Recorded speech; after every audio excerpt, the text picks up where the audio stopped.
Hey folks, I am going to do a little bit of work with this little practice hymn that we have here that is similar to what you will see on the final. So the first thing I'm going to do is just take a look. I'm going to zoom out all 1, 2, 3, 4 measures of this, and I'm going to look and see if I can figure out what key it is. We know that we have 1 sharp, which means we either have the potential of G major or E minor.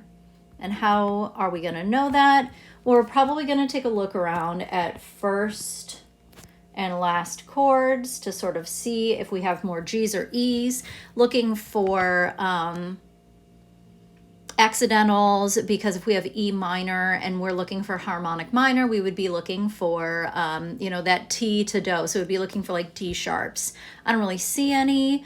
Also, I told you that this last thing was going to be in major, but I'm just taking you through what I would do normally.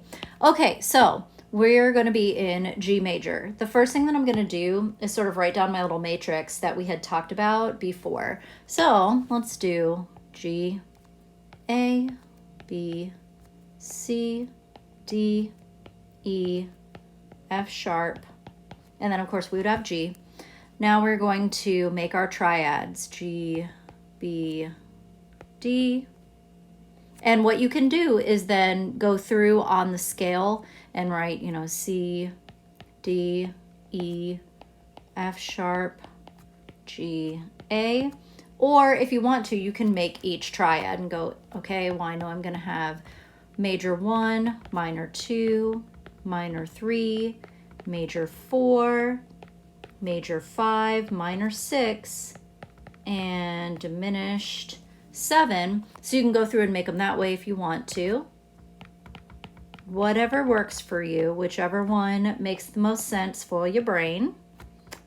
Okay, and then we also talked about putting our 7s as they're going to occur in this key, because for right now I'm not doing anything where I'm having you guys work with accidentals at this particular moment. We just haven't had enough experience with that for me to do that on our final. So we would think what our 7 in the key is. For 1, it's going to be a major 7, so we've got F sharp. And then what we can do is just go along and put the rest of this there, C, D, and E. Now, one of the things we know about the 7s, if we're going to have one in, if we're going to have a 1 major 7, it's going to be, right, a major 7, like a major 7 with a major triad plus a major 7. For our 2, it is going to be a minor 7, so we would have 2, 7. I'm going to put minor triad plus minor 7. For our 3, it's going to be the same thing, a minor 7. So 3, 7. I'm going to put minor triad plus minor 7. For 4, we're going to have a major. So we would have 4 major 7. So we've got major triad plus major 7. For our 7 or 5, 7, it's going to be a major minor, right? So we have, this is where we just do 5, 7, and that is a major triad plus a minor 7. Make that minor sign look a little better. And then for 6, we're going to have minor 7. So we've got a 6, 7, minor triad plus a minor 7.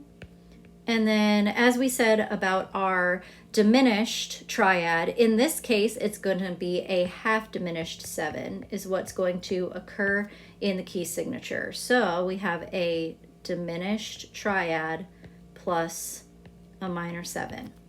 So that's just me mapping out and making the little matrix before we even do any analysis. In the next video, I'm going to start working on the first measure.